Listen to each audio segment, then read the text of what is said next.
close. He lays out and makes the catch.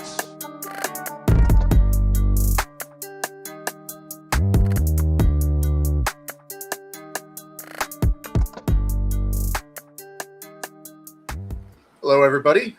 Welcome back to another episode of the Double Switch Podcast. It is July 5th. Baseball season's just about halfway over. If it's not already halfway over, we might be past that halfway mark. I updated my laptop, so we shouldn't have any more issues. Everybody knock on wood. Nice. Yeah, we're into it now. Things are getting serious. I had to make sure the laptop was good to go, and I'm like 37% sure it's not going to break this episode, and that's the highest it's been this season. So we're in good shape, Johnny. How's it going? It's going good, man. I'm really glad that your laptop's healthy going into the home stretch, just like the Philadelphia Phillies. And I had a nice, relaxing fourth vacation time, and now we're back playing some good baseball right now. We got to still talk about the Nats. Yeah. So the Phils. Let's get into the Phils here. Win 2 out of 3 at the Mets, and we lose 2 out of 3 at the Nats. And I feel like that's kind of just the baseball gods saying, you guys kind of stole a game against the Mets, so we're just going to take one back against the Nats. And 3-3 week, but I mean, you look up at the standings, and somehow, with everything that's happened, that third wild card spot is ours as of today. I don't know what day you're watching this. If you're watching this tomorrow, it could be different, but as of right now, the Philadelphia Phillies are the third wild card. And it's been a long, winding road, but I mean, we're exactly where we thought we'd be. You know, we deep down, we both knew that the Braves were probably going to take this division, and that we're even more sure of that literally every single day. And we thought that the wild card was going to be our opportunity. And I mean, we're there. We're doing exactly what we're supposed to. And it's just weird that, I mean, between that and baseball's so weird. It's just Tis a weird game. You can't predict any of this. You really can't. No, you really can't predict this, but we knew that the Phillies just had to learn how to win games in different ways during these struggles when the team still had some new pieces that were kind of meshing. Taijuan Walker, Trey Turner, guys that were kind of trying to mesh with the team, learn how to play together. The big thing for me, this team isn't losing consecutive games. They lose a game and then they get back out there and they win. It doesn't matter who they're playing. They haven't been losing 2 games in a row. And that's what winning teams do. That screams veteran team, too. That's like a veteran team type thing because you have young, experienced teams that they go on skids, like the Pirates can't this spiral. year. Yeah, and if you can just grind it out and win more games than you lose, I mean, it doesn't have to be the most beautiful baseball. You don't have to go on these miraculous win streaks, and you don't have to win like 25 of 30 like the Braves do. Most of the teams that get to the playoffs don't do that. You know, they kind of just grind it out and they outlast everybody else. And I mean, we're still in a position here in this NL wild card where I really like our chances because ahead of us right now, I think it's the Dodgers and the Giants. Yep. I'm not scared of either of those 2 teams. I mean, the Dodgers are just a shell of the Dodgers of yesteryear. And the Giants, I mean, I think we can just outlast them. And then below us, the Marlins. I forgot about the good old Marlins. Just who would have thought? I mean, it's baseball, man. The Marlins. Marlins ahead of us, and below us, you have the Brewers, Reds. I mean, these teams. I know they're good, but I was more prepared for the Padres and the Mets and the Dodgers. And I feel so good about where we're at because I think we can outgrind anybody around us in those wild card standings. Yeah, I absolutely agree with that. I think probably aside from the Dodgers, who I'm not even that impressed with, they still have a good amount of. They got some vets on that team. I don't think they're the type of team that's going to collapse in the second half. I think they're the Dodgers. I think they'll do something at the deadline. I think they'll get better, and I think they're probably the only team in the wild card race that really scares me. The Giants don't, Reds don't, Brewers never have. Marlins. I think it's the same. I kind of like the Marlins a little bit. I'm not. I know. They're better than they have been the past couple of years. They do have more offense, but end of the day, arms. I'm still not. I know they have arms. That's the one thing everyone knows about the Marlins. They have a surplus of pitching. But I still think unless they, like we've been saying for a while, flip an arm for more hitting, they're not going to be able to hit with the big dogs. They're finding a way between yeah, Trust them me. just they're just mowing people down with the Sandy, not even Sandy, but this Sandy, Yuri Perez, Luzardo. They have a good thing going down there, and it's I don't mind seeing a good Marlins team. You know, it's not one of those like I don't wish for their failure. It's kind of fun watching them, but not to get too off track. Yeah, third wild card. I mean, we're the teams that we're working with here. We're going to face either those two teams. Or we're going to get the central winner. And it just feels a lot like last year, you know. I mean, we're in the spot where you have the two teams at the top of the National League that are pretty feisty. But I mean, everybody who we're going to face in the wild card race, I just feel good about. And this team has guts. I mean, complain all you want about how we've gotten here. Complain all you want about the wasted money in terms of just guys not producing, but they're finding a way to do it. And baseball rarely just goes as well as you think it will. I think we know that better than anybody at this point. And as long as they get it done, that's all that matters. And they're for the most part, they're getting it done. Not this weekend against the Nationals. That was a little weird. Do you have any main thoughts from the National Series, or do you think it's just something we're just gonna shake off and keep chugging along? Yeah, I think you're kind of right with the when we were talking about how we still won in the Mets series. Baseball gods kind of have to level out the playing field. You're not going to win every game. That's a fact, and we know it's in the Phillies' DNA to play down. Yeah, it's always driven me nuts how this team, like the offense, we lose 2 games because our offense kind of didn't show up, and then you put up like 19, 20 runs one game. Like, can we even that out a little bit and like kind of spread that out, because it would just be much easier if we could choose when we score, because it's those we should have taken 2 out of 3. I think we can both agree on that. Yeah, I think at this point we should be trying. We need to take 2 out of the 3 for the next month or two. From basically every team we play, I think that gives us momentum to push past some of these mediocre wild card teams. Agreed. More interestingly, Nola Eflin yesterday. It was good. It was good seeing Zach Eflin again, and it was even better to beat Zach Eflin. Nola and Eflin, who I think they're like best friends, aren't they? Like they were best friends on the Phils. They both debuted in what 20? No, 15, Zach 16? debuted in 2016. I think Nola was the year before, 2015. Yeah, they went up against each other yesterday, and I mean, Eflin is. I don't know how much of that game you watched, and I know we probably spent way too much time talking about Zach Eflin this season, but he looks really confident, and I don't know what they're telling him. I wish I knew like what they told him when they got there, and I'm sure if we studied the Baseball Savant page enough, we'd figure it out. But man, he looks like a different pitcher, and I really wish we had that version of Zach Eflin, because he's good. Like, he probably should have been an all-star. He got snubbed. Yeah, I said it, and I'll say it again. I don't think Zach Eflin was ever going to be able to reach this level of play with the Phillies. I don't think it's anything against the Phillies. I think it's more something to the Rays' credit. They're able to unlock the littlest things that make the biggest difference. And I'm really happy for him, too. I actually enjoy rooting for the Rays in the American League. So I'm having a blast watching Eflin do well. I thought it was really cool. I actually had a random thought today at work. The Zach Eflin trading Jimmy Rollins, that really worked out, didn't it? Getting 7 years out of Zach Eflin. Yeah, usually those trades really don't work out, but that worked out very well. I mean, we didn't get much for. I don't remember who we got for Utley, and we got Darnell Sweeney. He didn't work. Nobody in the Cole Hamels trade worked. That was horrible. Yeah, we probably got more production from just Zach Eflin than we did from all the players in the Cole Hamels trade and all the players in the Utley trade. And I'm pretty sure everybody like in those other trades was more highly regarded than Zach Eflin.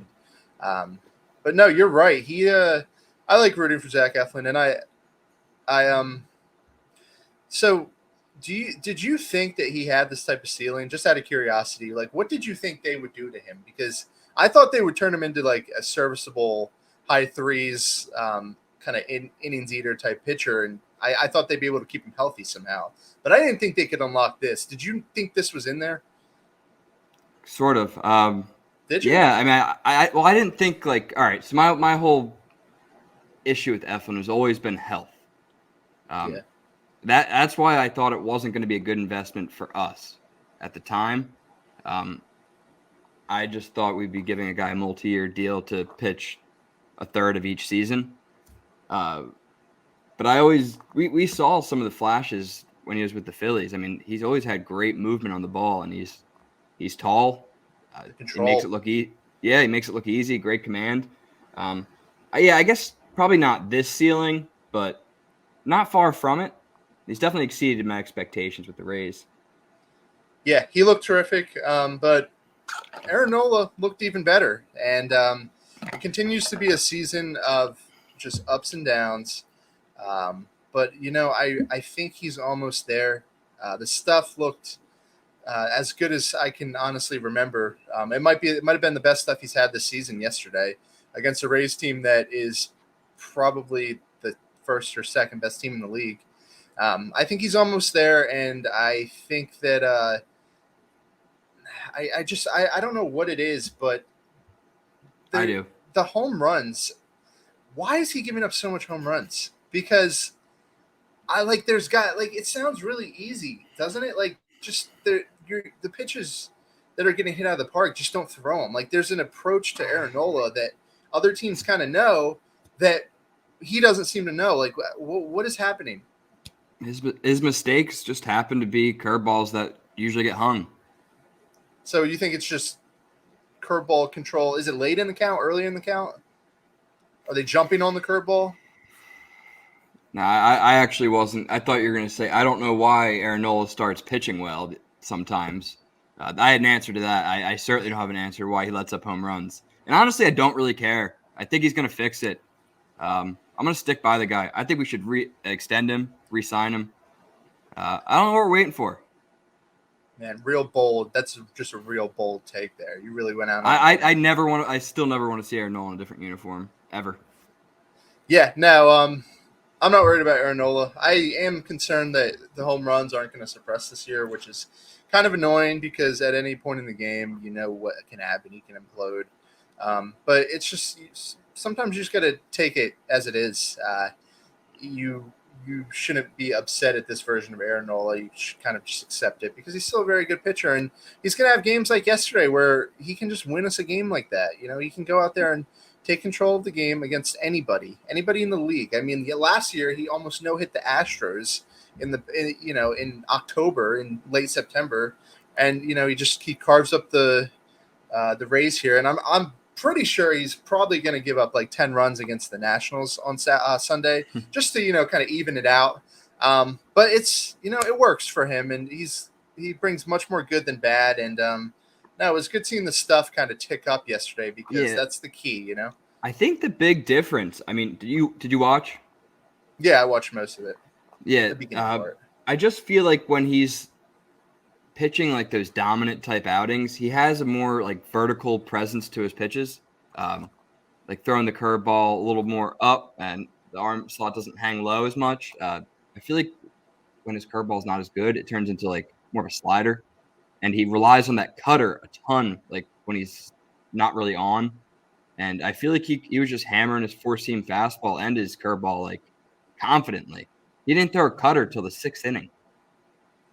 Yeah, there's a formula here that works, and he doesn't know it yet. No one really knows it yet, but eventually, if you roll off enough of these starts, you're going to pick up on what's working. And he's the type of pitcher that can kind of go on a stretch where 4, 5, 6 starts, he's the best pitcher in baseball. I mean, we see glimpses of it all the time.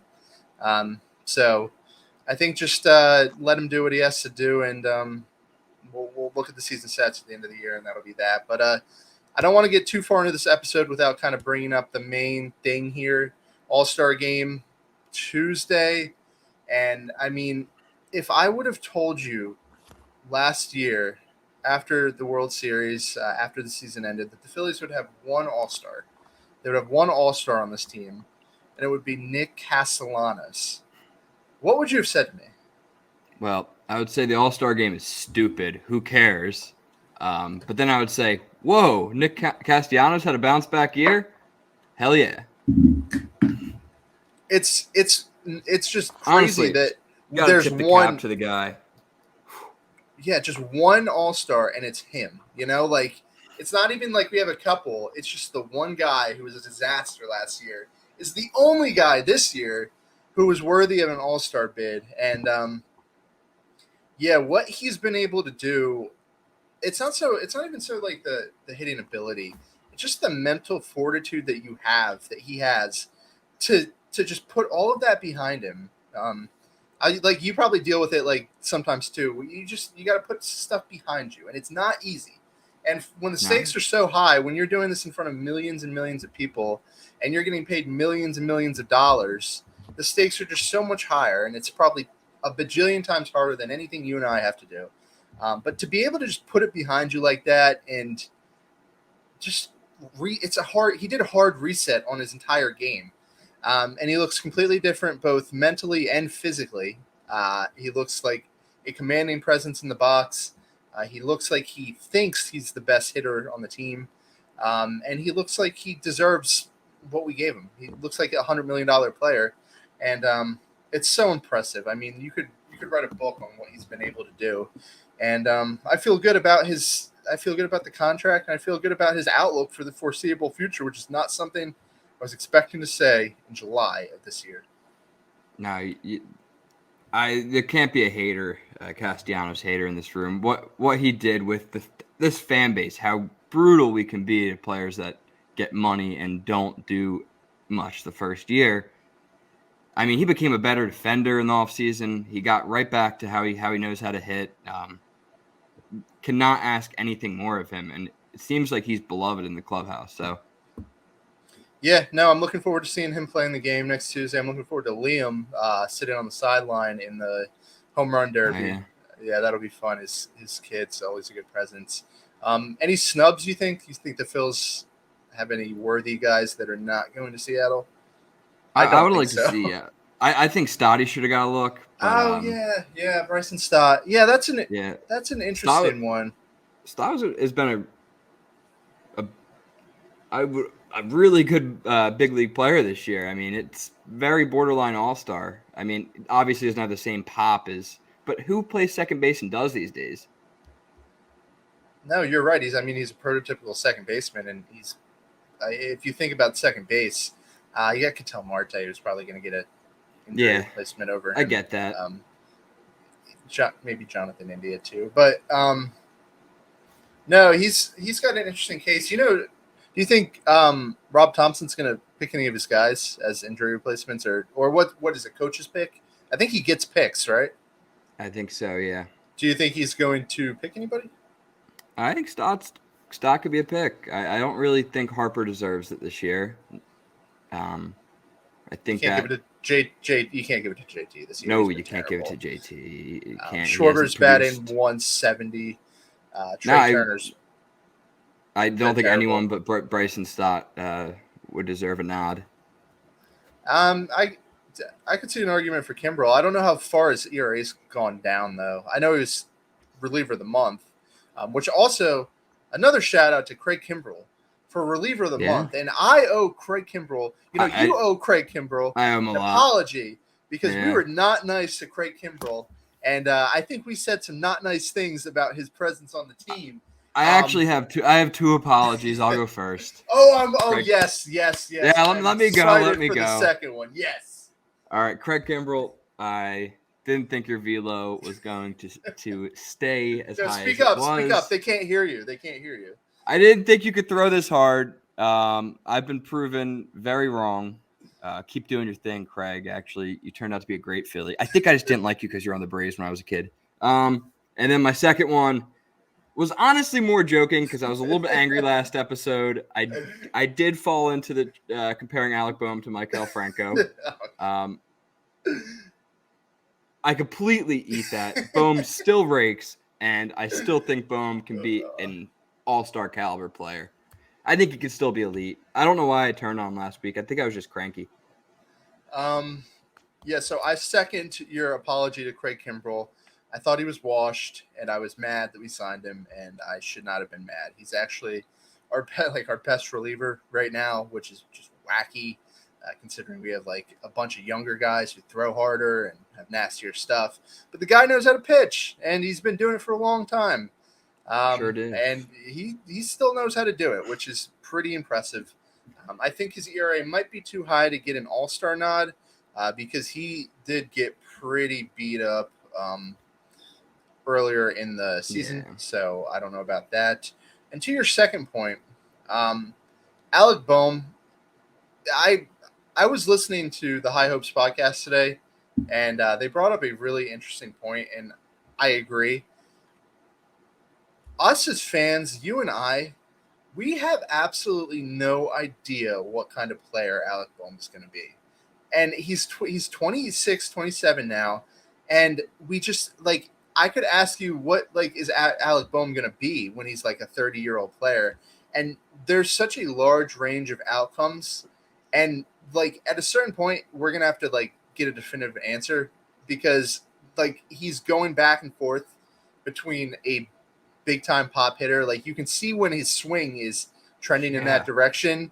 And then he goes back to being like a slap hitter who takes the ball wherever it's placed. And I just have no idea what Alec Bohm's career is going to look like. I don't know what type of like expectations we should have for him because like they said, he is like almost 27 and we tend to think that he's younger than he is because he hasn't been on the team that long, but he's like, this is prime Alec Bohm, which is weird to think about. And he's such a weird player. He's good. He's whatever version we get. I'm pretty confident it's going to be good, but I have no idea like who he is as a player. Yeah, a little update. The Phillies took the lead 5-4, which is awesome. But yeah, I kind of think Alec Bohm can still be like a 20 home run, 20 double guy. I do. We change our opinions like 5 times a season, though. Like no, we just changed it last episode. We literally have been pretty rock solid, and then we had a weird episode where your camera didn't work. Okay, so that's 3 times. So we started off with me saying he's going to hit 30 home runs, and he's going to be the best hitter on the team. That didn't work. I guess it's too early to say that didn't work, but that's not working.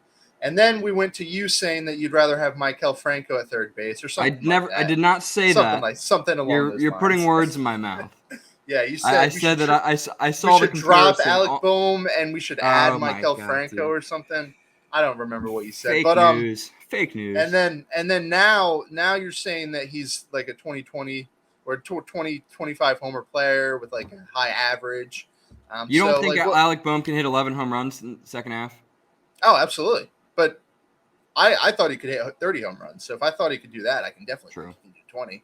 I honestly, I'm settled though. I think he is a 280 average type hitter, probably like a 320, not a great OBP guy, and that's fine. And then probably a low 4 slugging.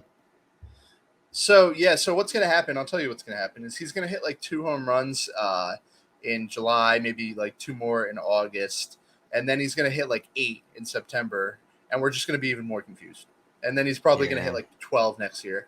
Weird player, dude, but he had a really big game, and he took that personally. He heard you. He was listening.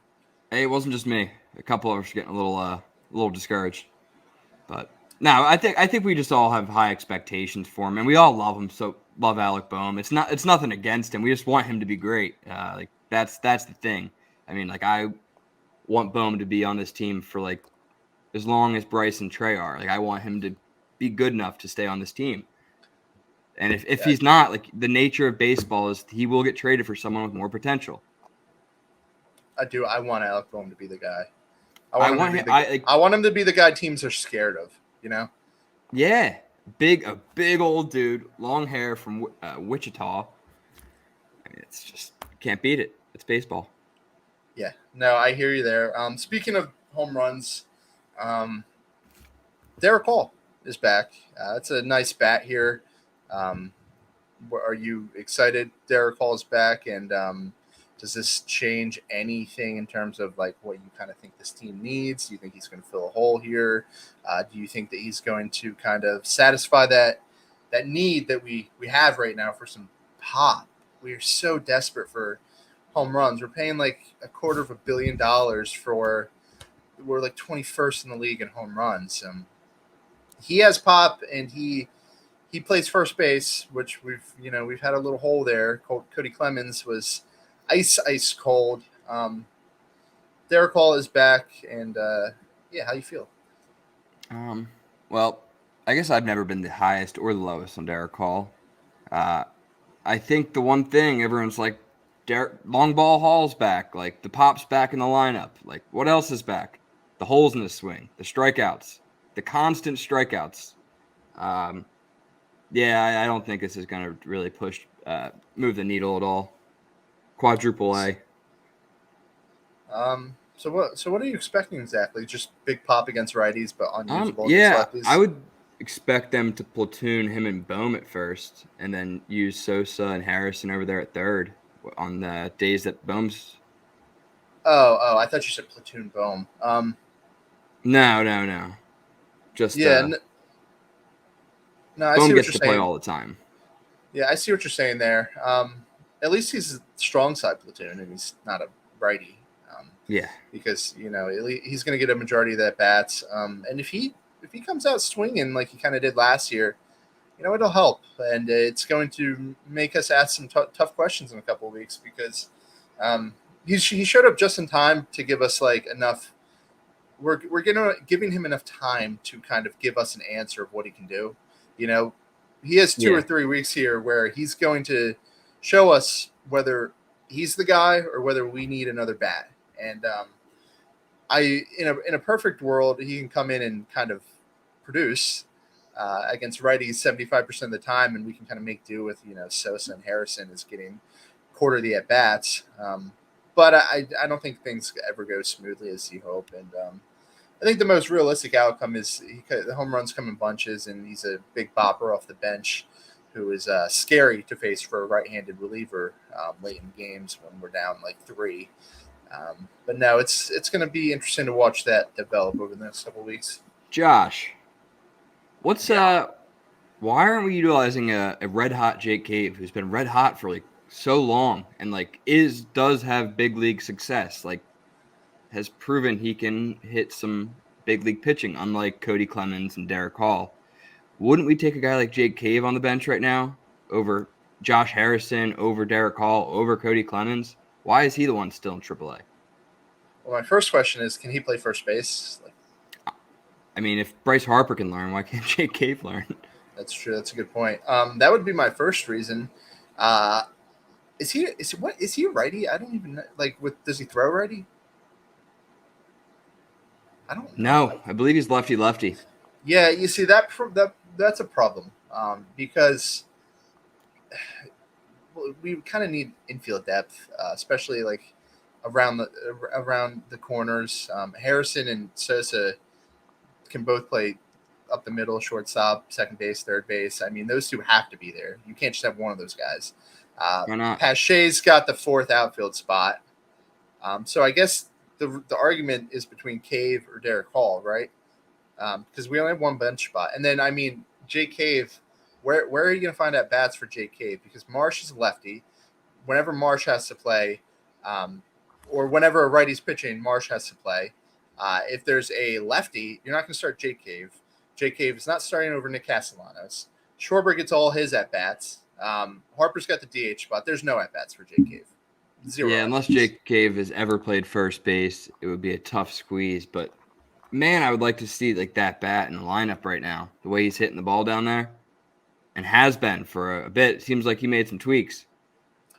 Yeah, I don't see why he wouldn't be going crazy trying to learn first base. Because that's one thing. I mean, he's hitting well enough to be on the team. He's just not.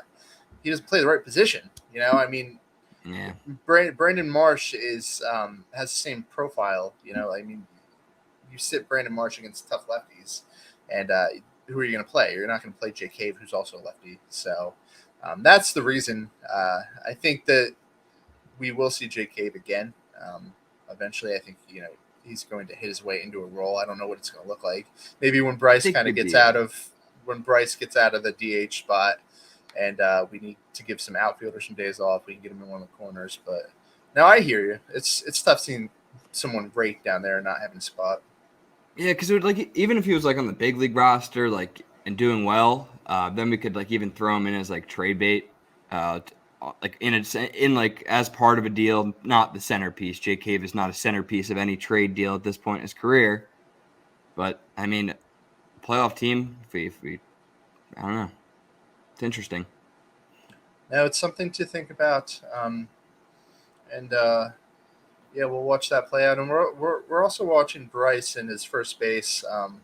There was a word. I'll start wrapping this up because with the 30-minute mark. There's a rumor that he might be able to play before the All-Star break. I don't think that's happening anymore, but I think they're going to give it a go when we come back, very soon after we come back. And that's also going to be. I don't know how that works for Darick Hall. That might be there.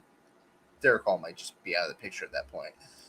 But they also want to get him there because they want Bryce to do the same thing maybe Darick Hall's doing. They want to see if Bryce can be a good first baseman because that changes the whole dynamic of the offseason, or not the offseason, the trade deadline. This next month, I mean, there's so many things to watch. There's Darick Hall, Christopher Sanchez, if he can continue to be serviceable, Bryce Harper in first base. Anything else? That's it. Sir Anthony's health is big. Painter, and how he comes back throwing. I saw he was scratched the other day. Not good. Tight. Yeah. Losing hope that we're going to see Andrew Painter in 2023.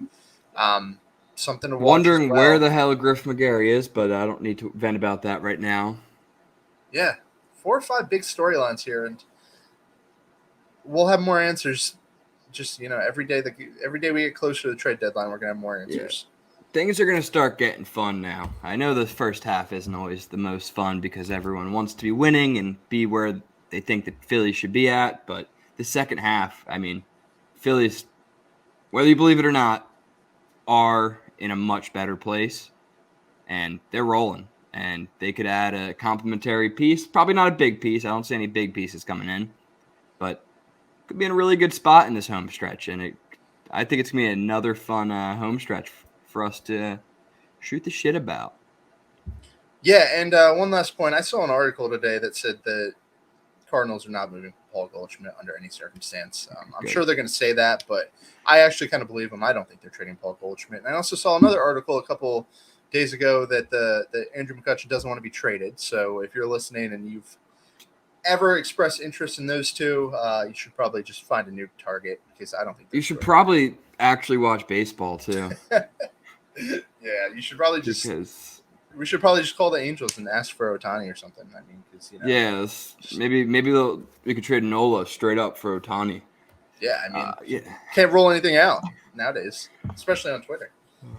Yeah, Twitter, man, it's the Wild West out there on Twitter, but love it. Got anything else? No, man. Let's win this Rays series and let's keep winning series. That's it. It's the key. Take 2 out of 3 every time. That is the plan. That is the hope. And with that being said, my camera worked the whole time. That's pretty cool. Yeah, you got to update your computers, everybody. That's the key. That's the key to a good podcast. That shirt. I wonder who got it. I wonder where you got Josh, that. the man saved my life at the concert. Got me some merch. Yes. But no, cameras working. Fills are working.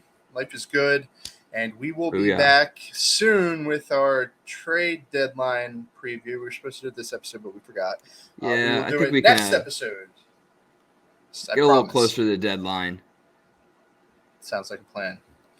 Thank you guys for listening, and we will talk to you soon.